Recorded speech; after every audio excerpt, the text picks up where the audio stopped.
Alhamdulillah, wassalatu wassalam ala rasulillah wa ala alihi wa ashabihi wa man wala amma ba'du. Then we are back in the 8th episode of Islamic Fatawa for the Muslim child, and I am your host, Abu Muawiyah Mustafa ibn Stephen Nicholas. Inshallah ta'ala, we will cover this section of our book, the Islamic Fatawa regarding the Muslim child, which is a collection of 152 fatwa regarding the beliefs, the purity, the tahara, the zakat, the obligations, the prohibitions of the Muslim child.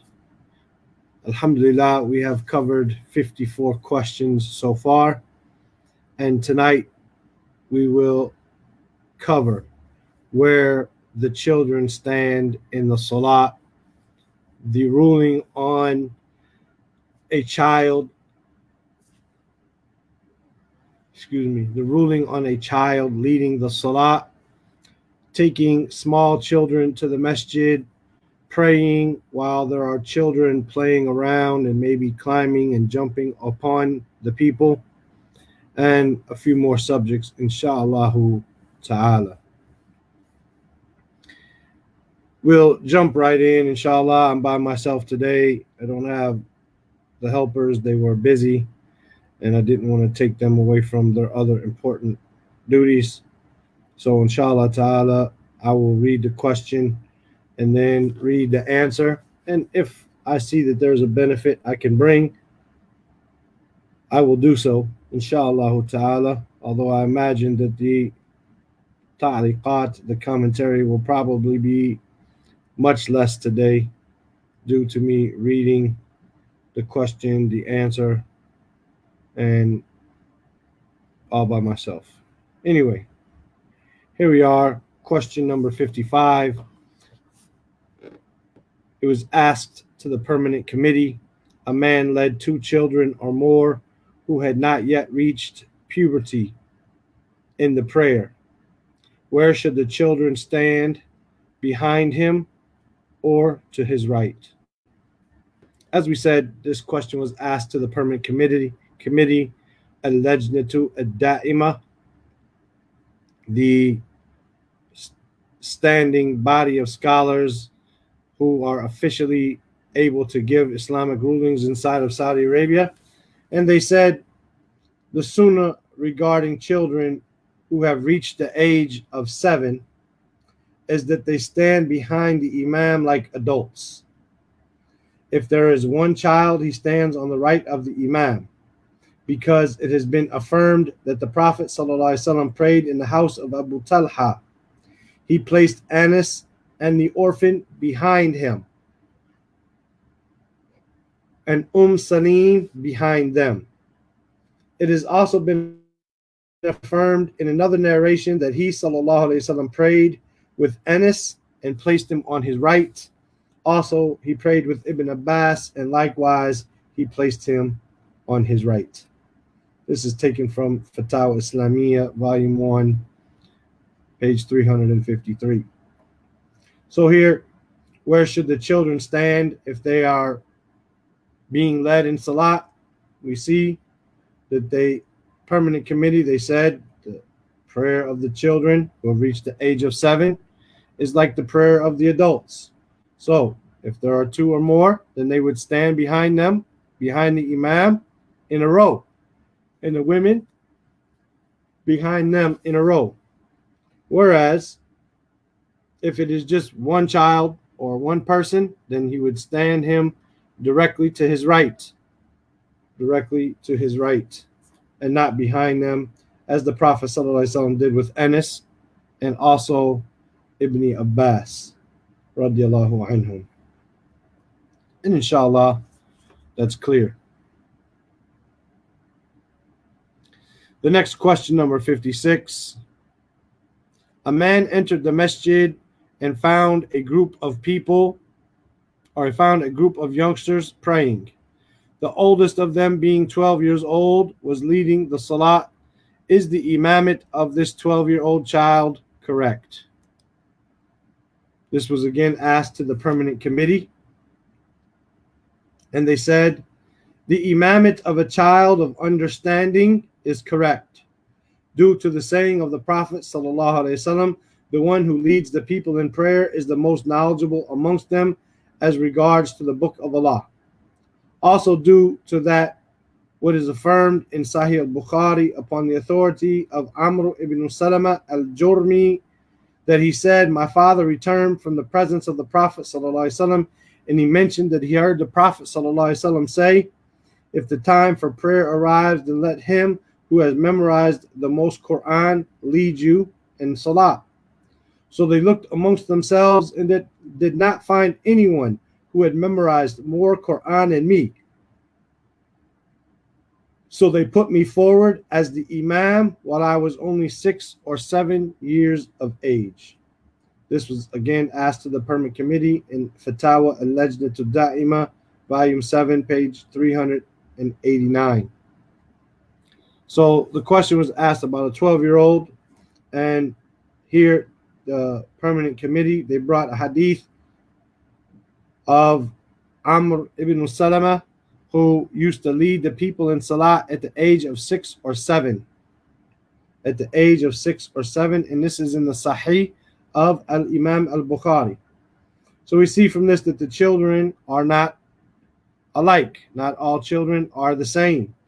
Number one, they answered the imamate of a child of understanding is correct, meaning a child who has consciousness of what is right and is wrong. He is able to stand in the prayer. Then this is the child that is imamate is permissible. And the one who has the most Quran is the one who should lead the people in prayer. And even if that is a young child, and if this embarrasses someone or people have a problem with that, then they should memorize more Quran.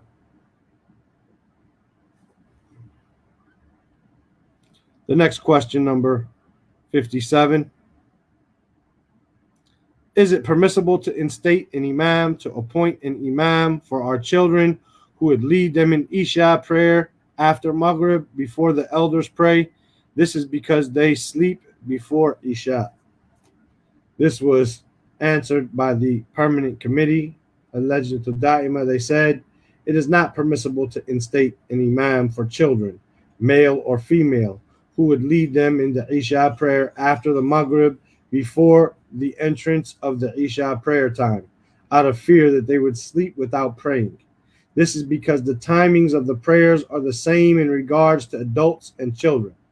Rather, their guardians should keep them busy in that which repels sleep from them so that they can pray Isha at its correct time. And this was answered by the permanent committee in Fatawa al-Lajnatu Da'ima, volume 6, page 152.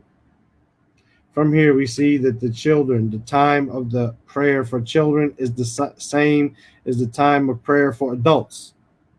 Not just Isha, but also Fajr. Many times parents may not wake their children up for Fajr. Oh, they have to sleep. No, they have to get up for Fajr. If they're of the age that they should be praying, taught to pray at the age of 7 and beaten for not praying by the age of 10 on their own, then they should be praying each prayer in its proper time. And the guardian must do something to keep them busy. This is the matter of raising them upon the religion. وَمَا خَلَقْتُ الْجِنَّ وَالْإِنسَ إِلَّا لِيَعْبُدُونَ. And I did not create the jinn and mankind except that they may worship me. We have to raise our children upon this type of religiosity or religiousness, that they are accustomed to the prayer.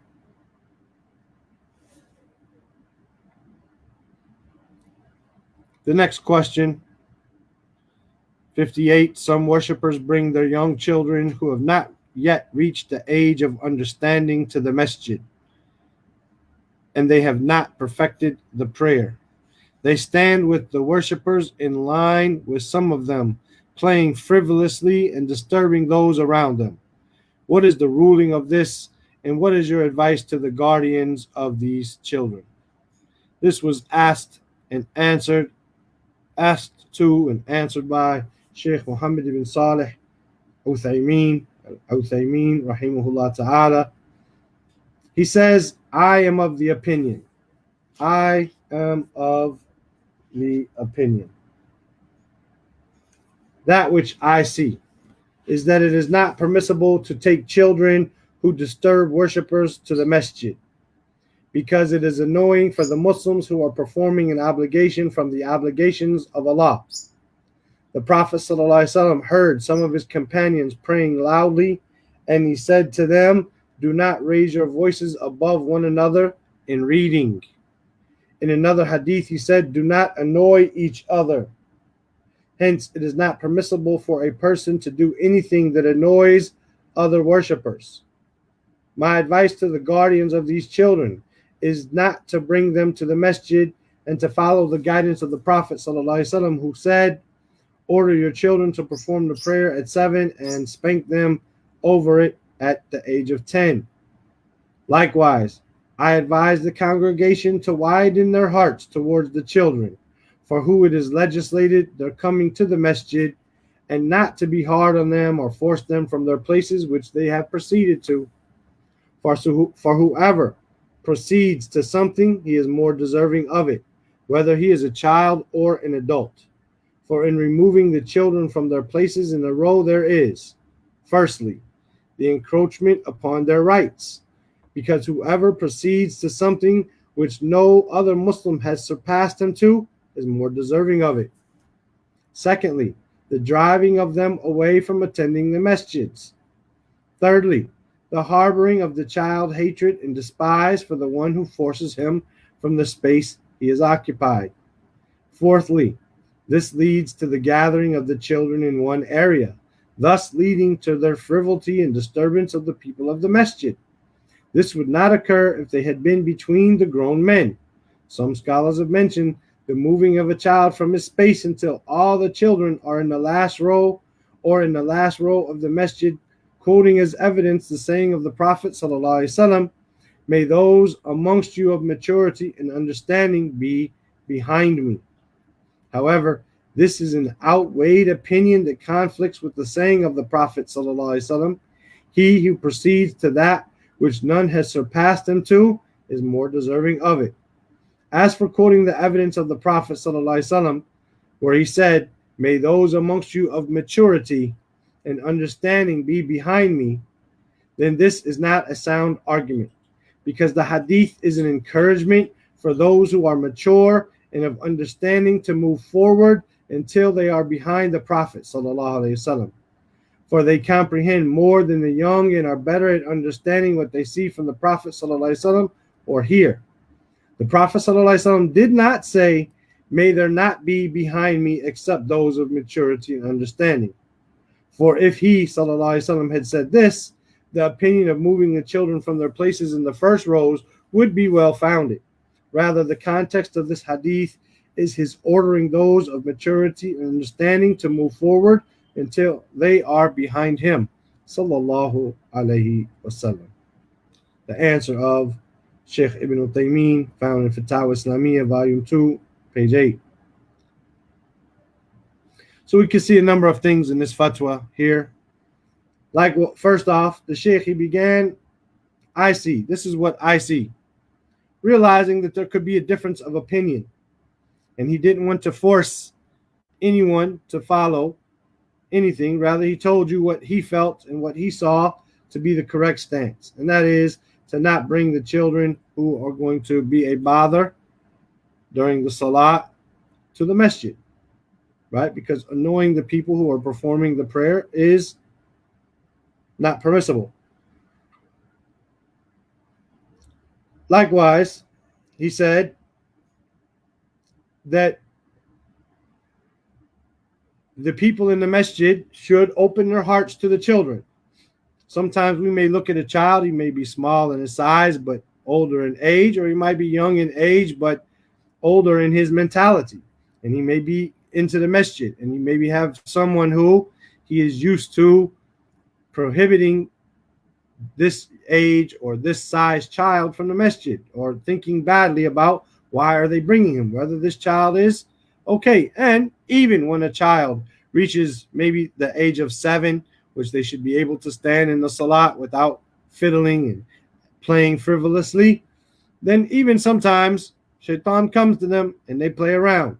So he gave us some advice regarding that matter, that the people of the congregation, the people of the masjid, they should open their hearts towards these children so that they could come to the masjid and not be hard on them, so and not to remove them from their places.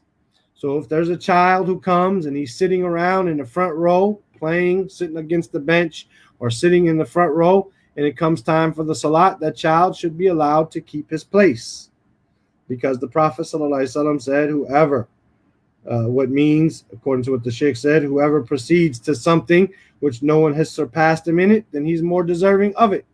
So even this child, if he has a position in the first row, he should be allowed to keep it, right?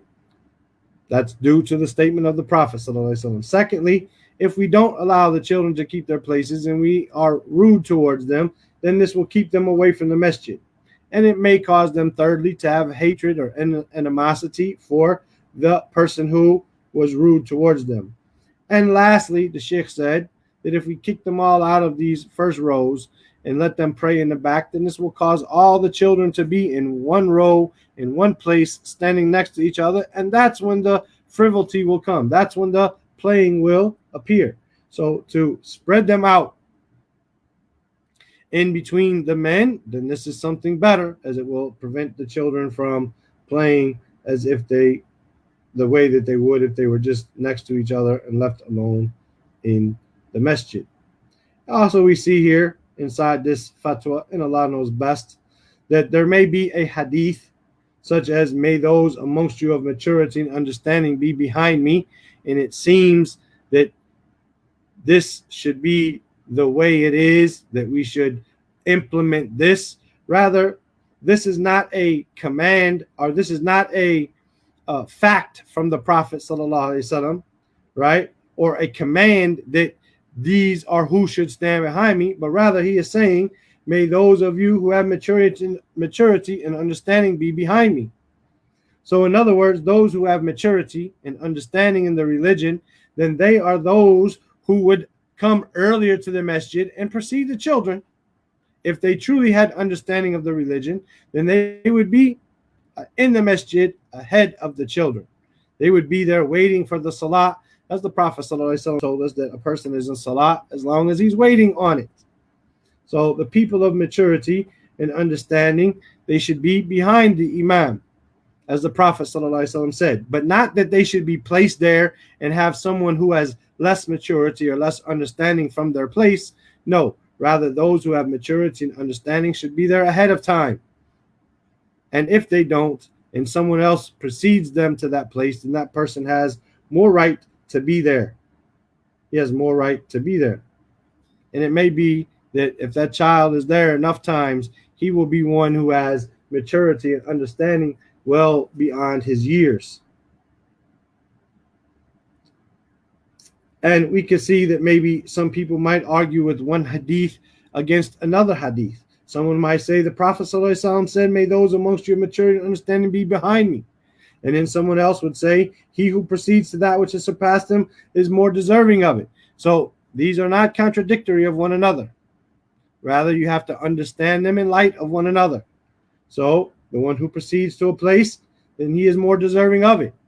And who should be proceeding? Those with maturity and understanding. And Allah knows best. Question number 59. A woman says, when performing the prayers, children pray in front of me and climb on top of me. This leads to my lack of concentration in the prayer, constriction in it, and speeding its performance. So what do you advise me? May Allah reward you with good. This was asked to Sheikh Ibn Uthaymeen, rahimahullah, who said, I advise her not to pray in a place where there are children around her, because it is not possible to control them. So she should choose a place far from them. This is my advice to her, and Allah is the one who gives success. Quick answer in Fatawa, Manar al-Islam, Volume 1, page 181, by Sheikh Ibn Uthaymeen. He advises her not to pray in such a situation. Someone might say, But what about what about if there is no choice? A woman is at home all day, then Allah does not, as we will see in the next fatwa, Allah does not burden a person beyond their control and capabilities. But if possible, try to pray at their nap time. Maybe try to pray and occupy them and then pray or something. Allah knows best as to that. Wa alaikum assalam wa rahmatullahi wa barakatuh wa kubair.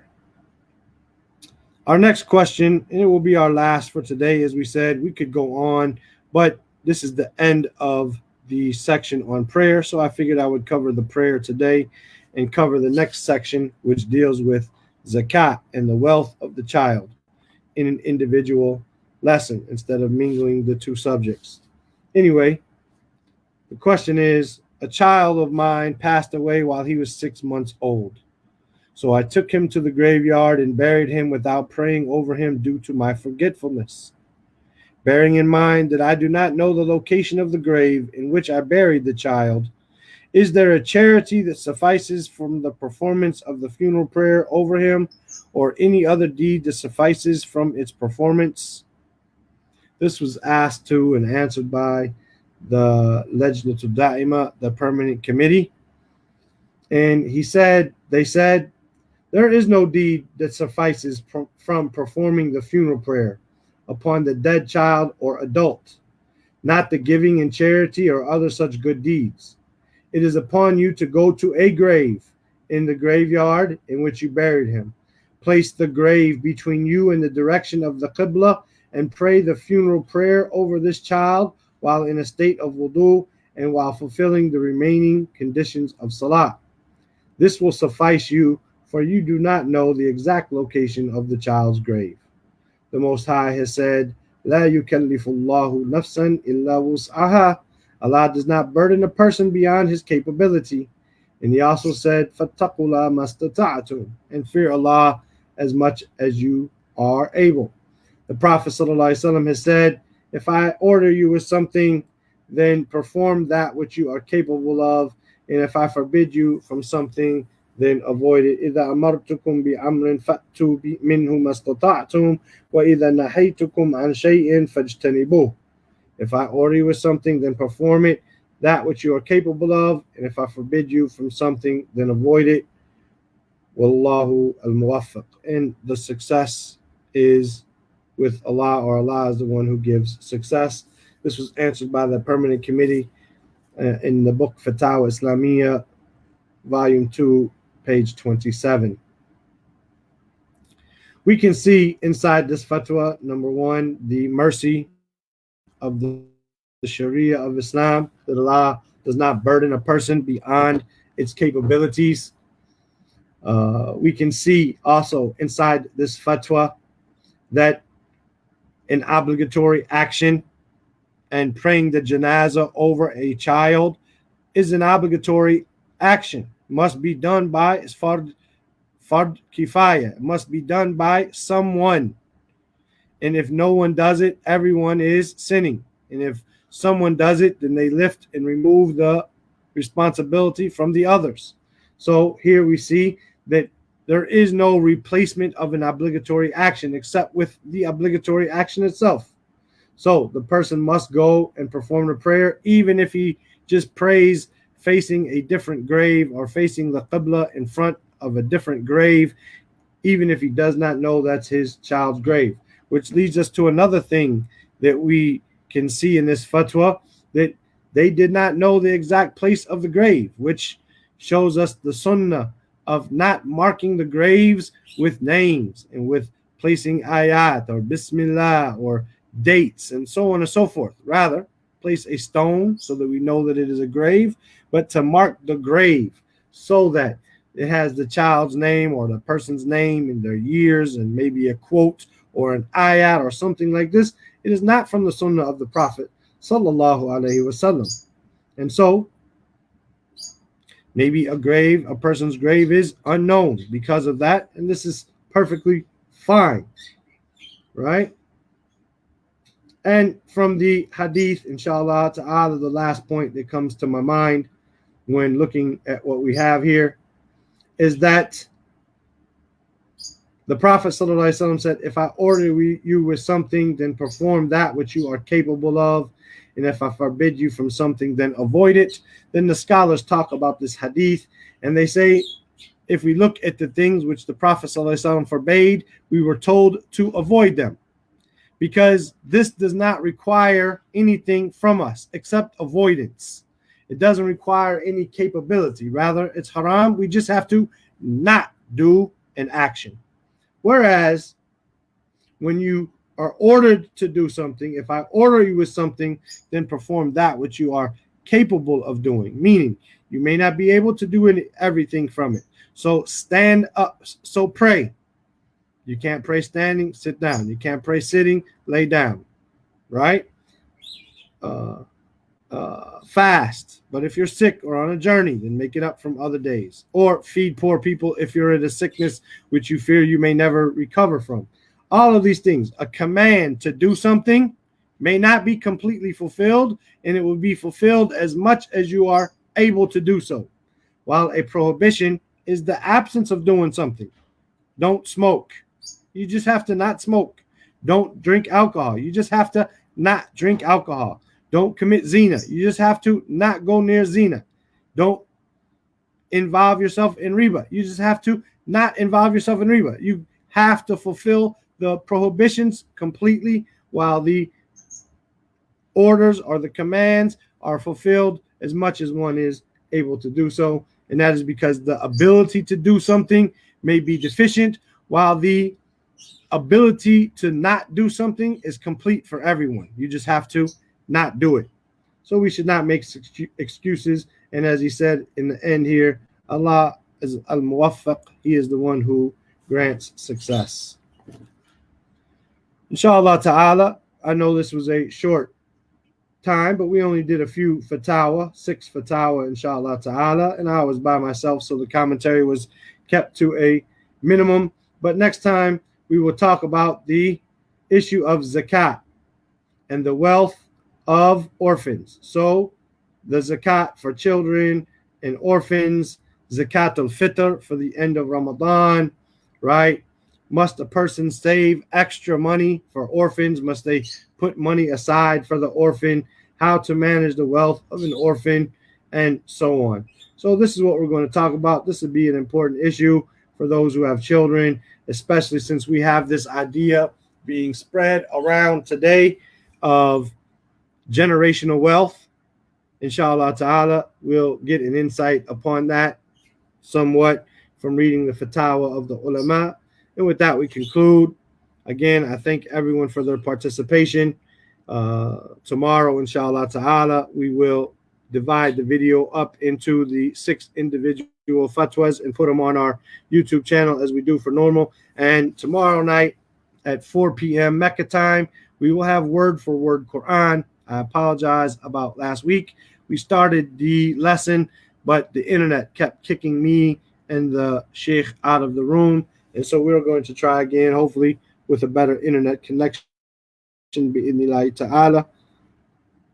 We'll see you then, inshallah. As always, we ask everyone to give a like to the videos, to subscribe to the channel, to write a comment or share it with your friends, right? Share it by sending the link to your friends, because we do not receive money for this. And the more people see it, then the more ajr we get, the more knowledge is spread to the earth. There are many people who spread memes and spread little funny jokes and all types of silly stuff from the internet. And it's funny because they want to make someone laugh. Well, let us be of those who spread Islamic knowledge by sharing these videos, by liking them, by subscribing, by leaving comments. All of this lets the YouTube algorithm understand and know that there is benefit being found in this video and in this channel, and it will spread it into more people who are unaware of what we're doing. So jazakumullah khairan for your assistance in that. Thank you for helping us. May Allah subhanahu wa ta'ala accept from us and from you. Subhanaka Allahumma wa bihamdika. Ashhadu an la ilaha illa anta. Astaghfiruka wa atubu ilayk.